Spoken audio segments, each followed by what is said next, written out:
Hey everyone, and welcome. Today, we're going to dive into a really fascinating idea, a framework that says the world you see isn't so much about what's out there, but what's going on in here, inside your own head. So let's get right into it. Let me ask you something right off the bat. When you look at the world, what do you see? Is it, deep down, a beautiful place? Or is it kind of ugly and frightening? It seems like a simple question, right? But your answer? Well, it might say a lot more about you than it does about the world itself. So get this, the source material we're looking at says the exact same world can be seen in these two totally opposite ways. One person sees a house of mourning, a battleground. Another sees a place of remembrance, a gathering of friends. The physical reality doesn't change one bit. What changes is the lens we're looking through. And that brings us to the first big idea, how your gaze literally shapes your reality. Now, we're not talking about some kind of magic where you change physical objects with your mind. No, it's something way more personal and maybe even more profound. It's about changing your experience of reality.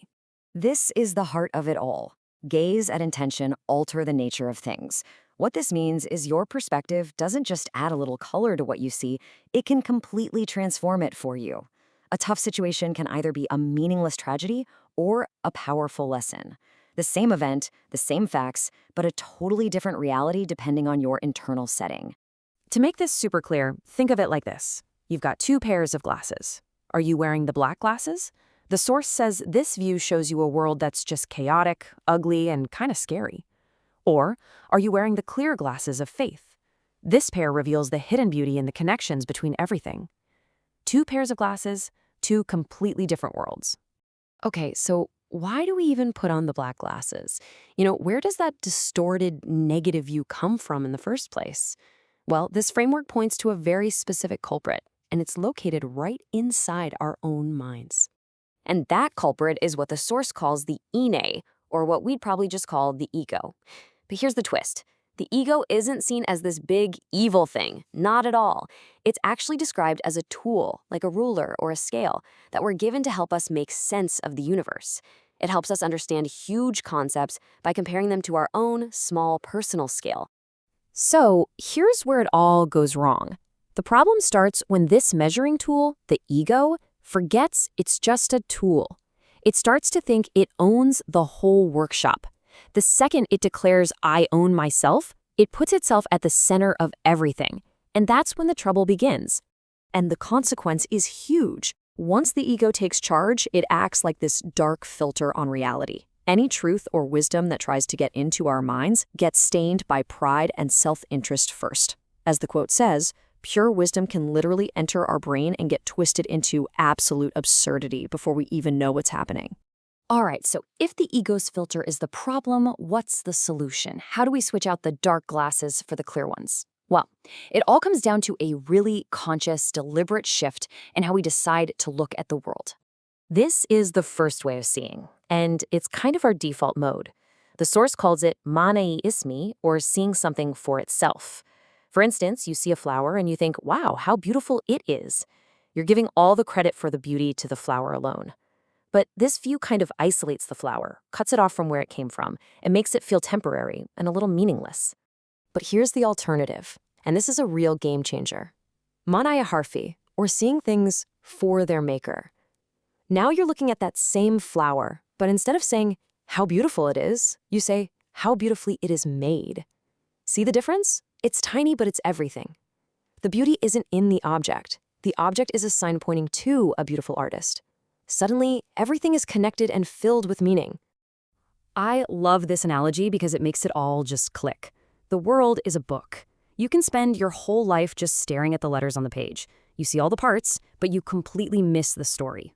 Or you can actually read the words to understand the meaning the author is trying to share. Okay, I know what you might be thinking. This all sounds a little old school, right? Super philosophical. But you won't believe how incredibly relevant these ideas are to the challenges we face right now in our hypermodern digital world. I mean, think about it. Our modern digital life is practically an engine built to distort our perception. You've got algorithms designed specifically to hack our most basic instincts for pleasure and for anger. You have entertainment that pushes us to just sit back and consume passively. And social media? It's created a world where what's true often matters way less than what's visible or trending. And the crazy thing is, this isn't a new problem. The source material called out this exact human vulnerability centuries ago. It's called hubukha, the love of fame, that deep desire to be seen and to have status in the eyes of other people. Does that sound familiar? It's basically the engine that runs the entire like and share economy we live in today. So, what's the antidote to all this pressure? Well, the framework offers a really powerful one. It's about consciously shifting your focus away from what everyone else thinks and toward a higher, more internal sense of approval. Instead of chasing likes from a crowd, the goal is to anchor your actions in your own values and purpose. It's about freeing yourself from that whole stressful game. So let's bring this all home. How do we actually put this into practice? This isn't just theory. Our final section is about putting together an actionable toolkit, a way to build a real mental defense against all the noise and manipulation out there. All right, here it is, a 4-step system for mental clarity. First, calibrate your intention. Every day, decide to focus on your inner purpose, not what other people think. Second, filter your gaze. Actively, consciously try to use that seeing for its maker lens we talked about. Third, process data. Don't just scroll and consume. Stop and actually think about what you're seeing. And finally, and this one is so important, build a collective defense. We're just weaker on our own, so finding a community that shares these values can be a powerful shield. And that really brings us to the final takeaway. At the end of the day, the choice is ours. Are we going to be passive victims of our perception, just tossed around by algorithms and social pressure? Or are we going to choose to become active, conscious readers of this incredible book that is the universe, always looking for the meaning behind the words? That's the question this whole idea leaves us with.